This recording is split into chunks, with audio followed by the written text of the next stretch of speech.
We're here. We're live. Yes, sir. The Latvian versus the American, the main event. Yes, sir. Yes, we're back. Yes, sir. And now we are ready to rock and roll. And you want to get started with the Derek Lewis Oleinik fight card, right?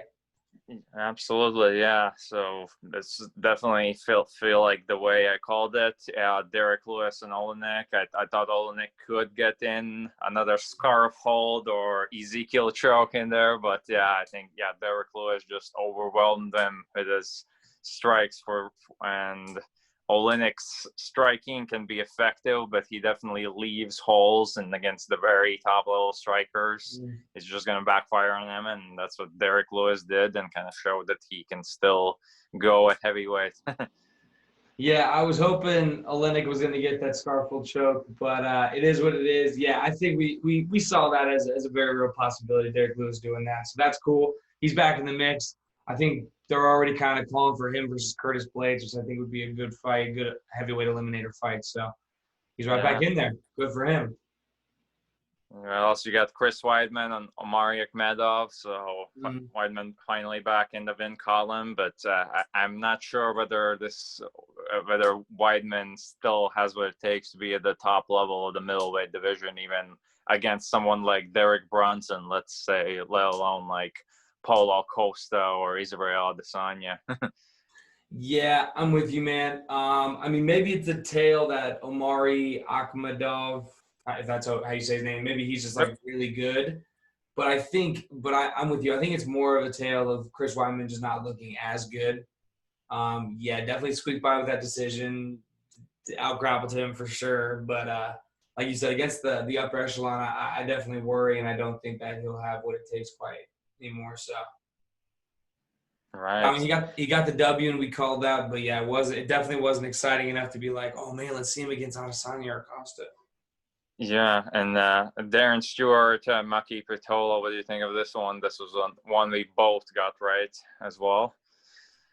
Oh yeah, man, that was that freaking. He had that rear naked choke, correct? Yeah, that was a guillotine choke. Oh my god, yeah, and then he had that kind of that rear naked choke type of lock where it's like, yeah, dude, that was gnarly. Yes, no, dude, I was madly impressed with that guy. That was awesome. And Yana Kunitskaya and Stolyarenko, and that was kind of what I kind of saw it coming, that Stolyarenko had that run, but it was in Lithuania against opponents that didn't really have a record, let's say. Yeah. So, Kunitskaya just too experienced, top level in that one. Just clinch control. That's the story of that fight. She had just a lot more clinch control against the cage. That's it. And I think to close this one for me, I think got the Beneil Dariush right. I feel like, again, he definitely has, I think, what it takes to be in the higher level of that 155. That you get that beautiful back fist in the end. Showed some good, well-rounded MMA skills. Oh my gosh, yes, no, his knockouts the last couple times have been phenomenal. I'm with you. He's got to fight somebody a little bit higher up. I think I saw he's fighting Charles Oliveira. Yeah, and very surprised he didn't get that performance of the night bonus, and I think he's definitely worthy performance for that. Wow, what else could have got it? Got a lot of undercard guys get awarded performance of the night bonuses. Got surprised, but those are also some good performances on that card as well. There was, like Tim Means defeating Strapoli. Yeah, boxing looked good on both ends, but I think Tim Means was just a little bit better everywhere. Then Kevin Holland had a pretty good knockout over Joaquin Buckley. Andrew Sanchez as well, or Wellington Truman. Yeah, that was a bit of an upset in my books. Oh yeah, that freaking 1-2, man! Bah, bah, bah, bah. Yeah, that was phenomenal. And then we have a Nasrat Haqparast. Haqparast, yes. So he's definitely like a great young prospect, and had a loss kind of come back in the win column as well. Yeah, that's what I put as a notes. Yeah, lethal on the feet, and he was very active in the third round, which I like. I'm a fan of that. You got anything else about this card? No, sir. I think I'm all good with this card. We can move on to the Bellator card. So it was also definitely delivered interesting card as well. So our fellow GCU alumni Mike Hamill actually showed, I think, great performance. In my books, he won 29-28 in that one. I mean, Boric did land a couple more significant strikes, but I think Hamill definitely controlled most of that fight. And yeah, at least I guess he's won himself a more long-term Bellator contract with this performance. Oh yeah, I'm with you. I definitely think he won that fight. I think he showed a much better fight than at least I thought. Especially coming off short notice. So. And yeah, it was a 9-1 underdog, and I didn't actually end up putting money on him. But like, if I had and would have seen this referee's decision, I probably would have broken everything in my path.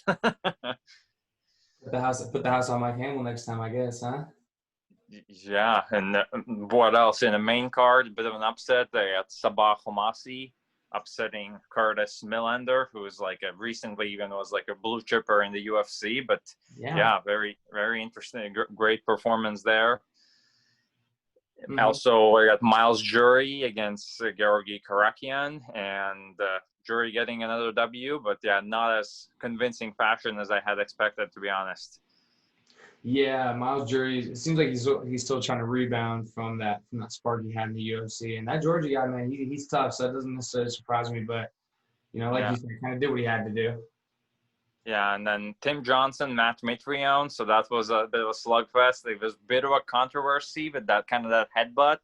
Mm-hmm. In my opinion, I think there might have been a timeout needed in that situation, but yeah, I mean, at the end of the day, it was accidental. It wasn't intentional. And I mean, in a real fight, you wouldn't stop a fight just because of like an accidental clash of heads. And just unfortunate, Matt Mitrione got the worst of it. And Tim Johnson with another W that got stopped the hype train, Tyrell Fortune, and now win over Matt Mitrione. I mean, he's probably close to the heavyweight title shot in Bellator books.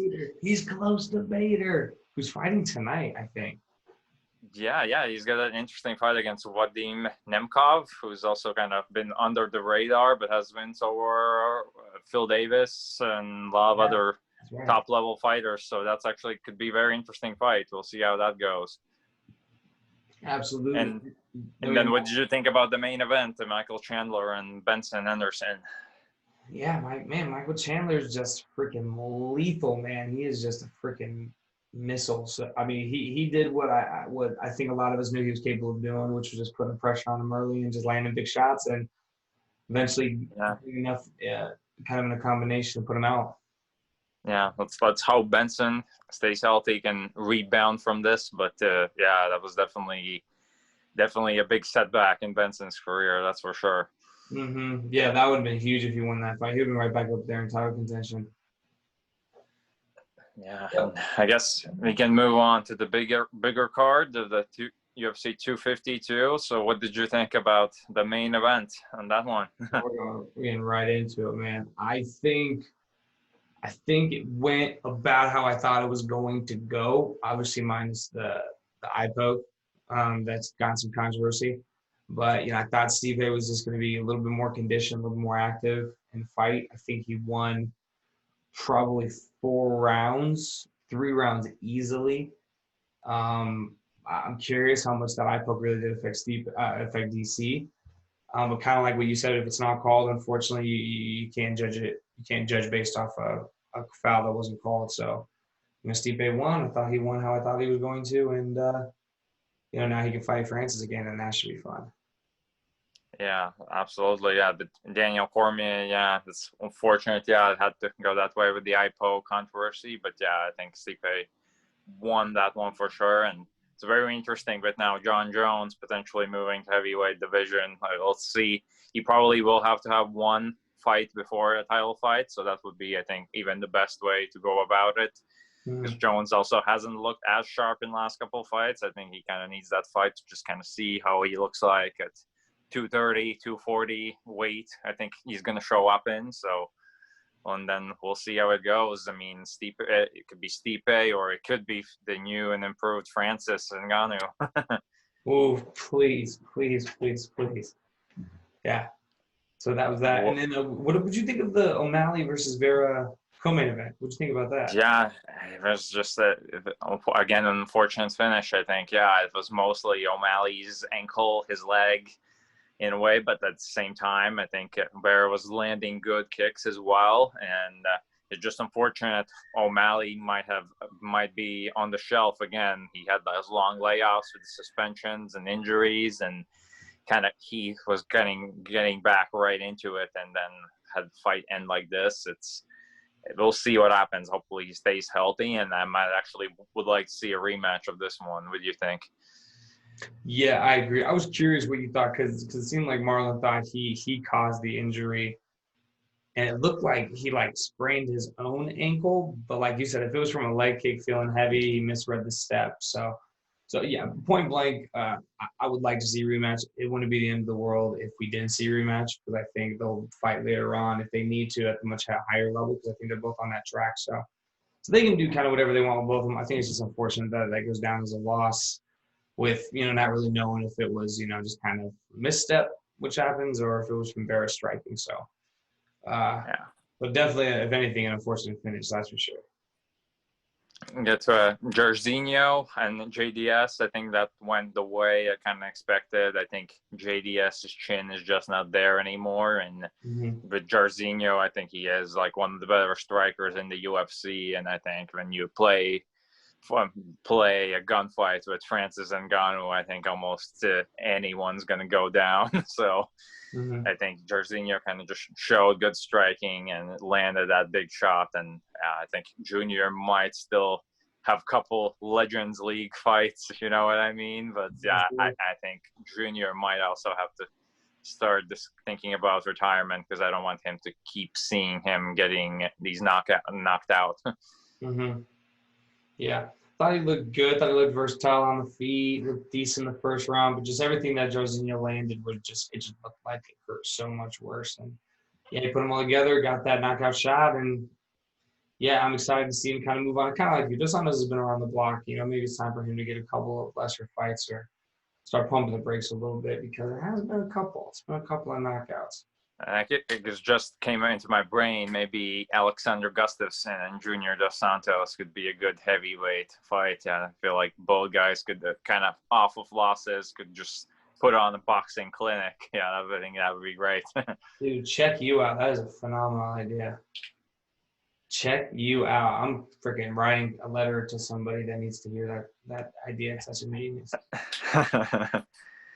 Get a bit of an upset. The Daniel Pineda beating Herbert Burns. Yeah, definitely didn't see that coming. I think it was like one of the previous cards we had a fight where we almost bet a house on one guy, but then this was again one of those fights that were really big upset and was a vicious crucifix in the end. That was just gnarly.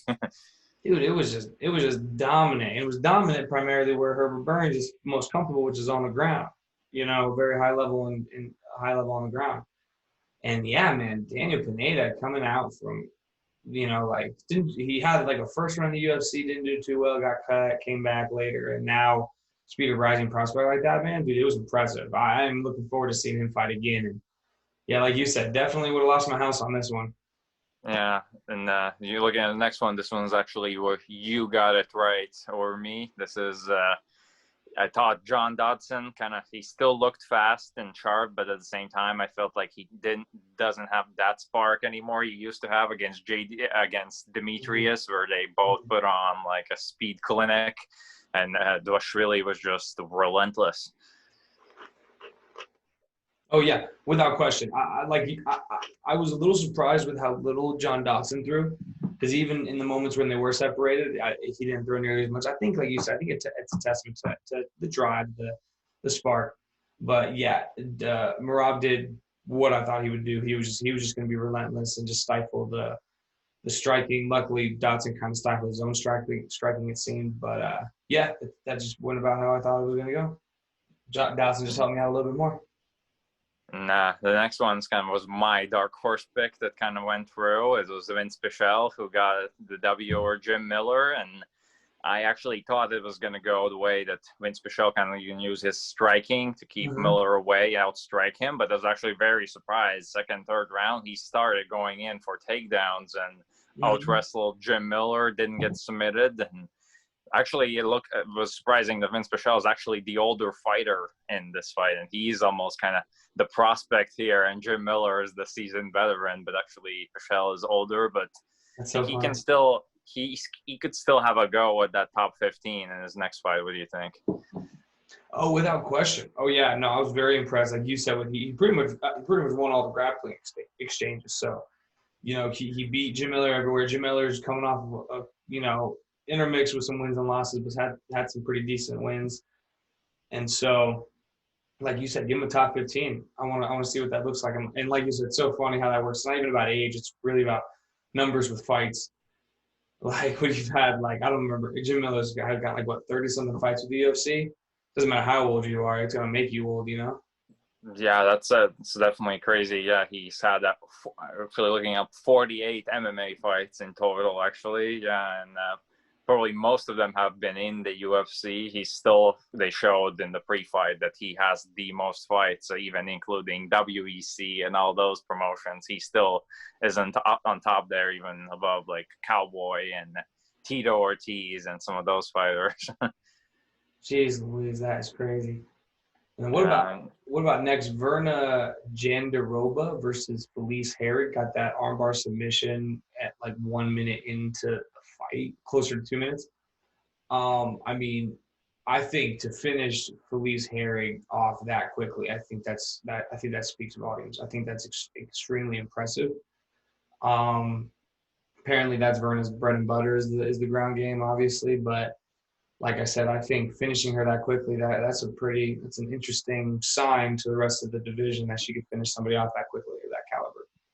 yeah, definitely sent the message to the division, especially over Felice Herrick, who kind of has like, besides being ranked, she also has the name value with her, so definitely a big win that could get her a big fight further in the division.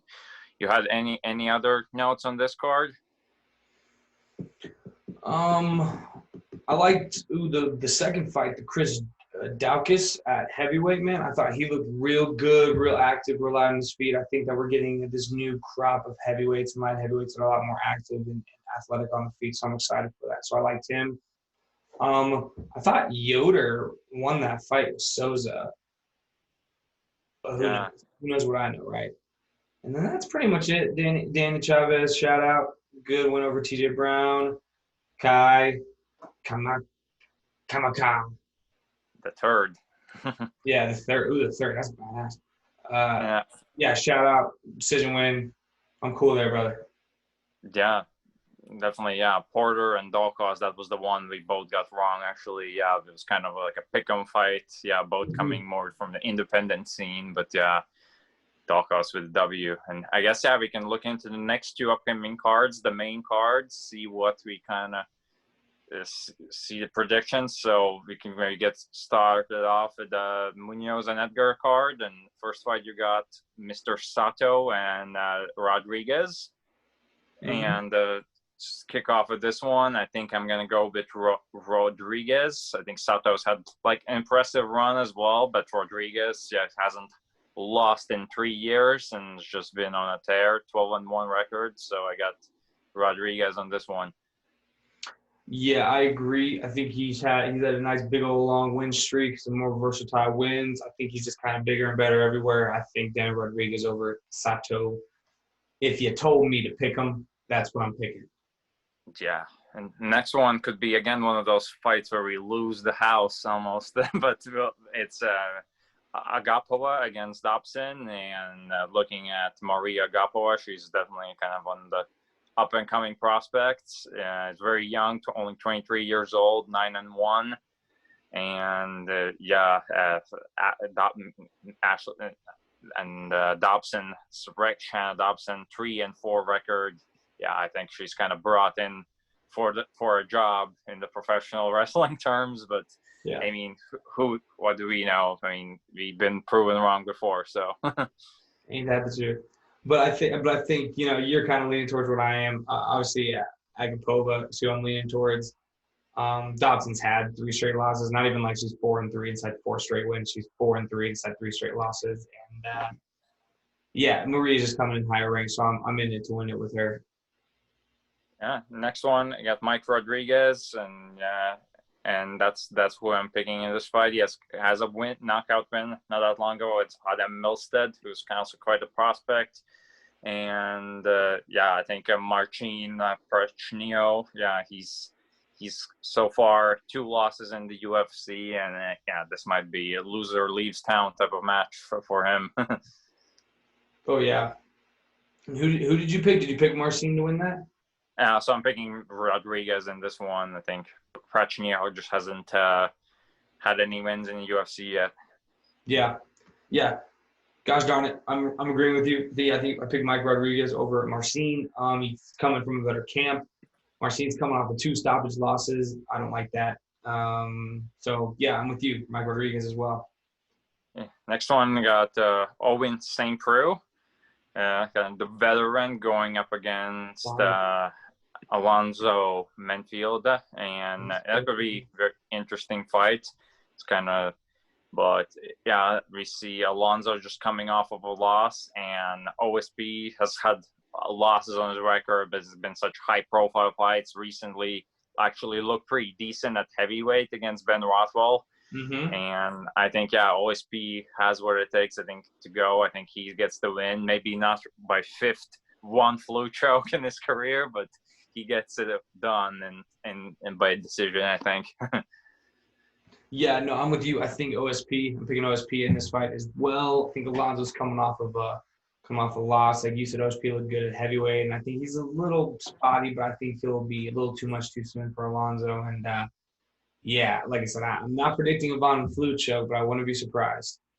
I'm so hooked on that one fluke choke. I'm just praying people don't let go of that guillotine and I pass their guard, because I'm just paying tribute to OSP himself every time. I wish they would change the name of that to the OSP choke. Yeah, at this point, I mean, it should be the same crew. Yeah, for sure.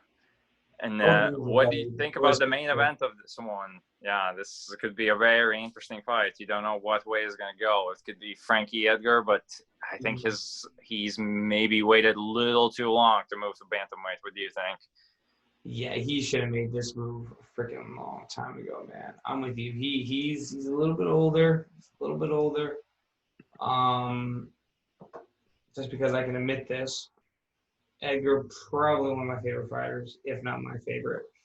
So how old is he? 38. Shoot. I'm with you. He should have made this move a long time ago. I think, gosh, man, I have no idea.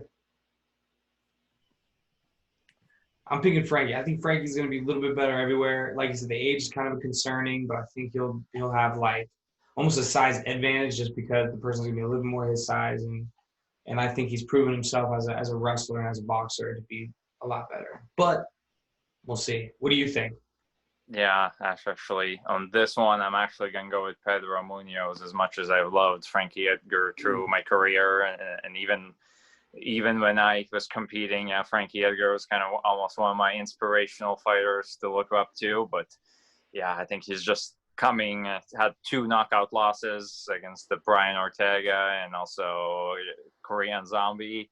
And I think he might do well. I think he might get even decision win, but I think Pedro Munoz just has that knockout power. Still remember the knockout against Cody Garbrandt, so he doesn't no slouch standing up. So I think Pedro Munoz is just going to catch I think Frankie might have an advantage in the fight, but I think he's going to catch Frankie at some point and be able to finish the fight. I feel you, man. I think that's a very real possibility too, man. Yeah, and moving to the next card, to the main card. First fight, we got Maki Patolo and Impa Kasanganay, if that's correct. Actually, yeah, he is actually did some digging. He's 7-0. Actually, has had 2 recent wins in UFC Contender Series, and again, he's kind of fighting a fighter in Patolo who's had obviously losses on his record, 13-6 record.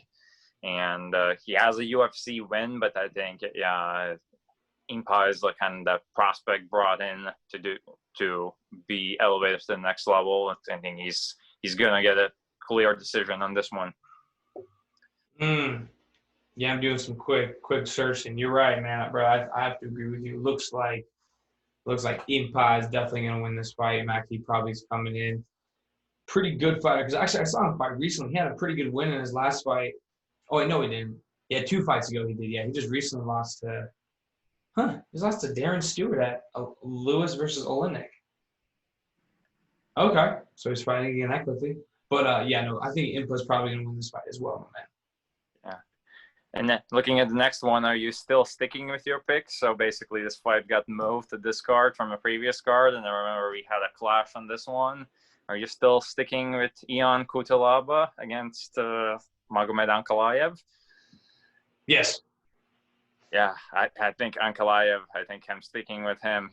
I think he's one of the top prospects. I think that was just a slip on the banana peel against Paul Craig with that triangle. But yeah, I think Ankalaev gets it done on this one after that controversial first fight they had. Fair enough. Fair enough. Looking at Grasso Kim, what's your take on this one? What's the fight? Well, where are you looking at the fight card? Are you on like the Wikipedia? Yeah, it's topology actually. Let me just see what I'm looking at here. Because I'm looking at the one that's just open and doesn't look very good. Bellator. UFC.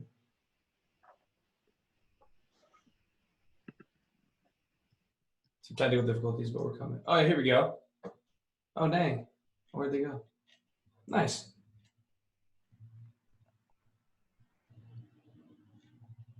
Yeah, you're looking. Wait, we did that one. Yeah, what am I looking for? Smith Rakic card. Oh, yeah. Oh, it's coming. Oh, it's coming, brother.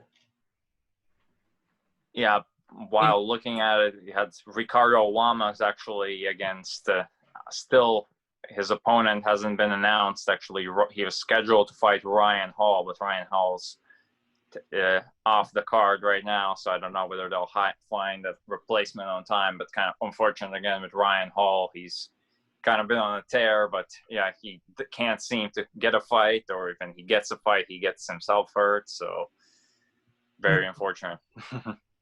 Yeah, no, I feel that, man. So yeah, I found the card. Okay, so I'm looking at topology from now on.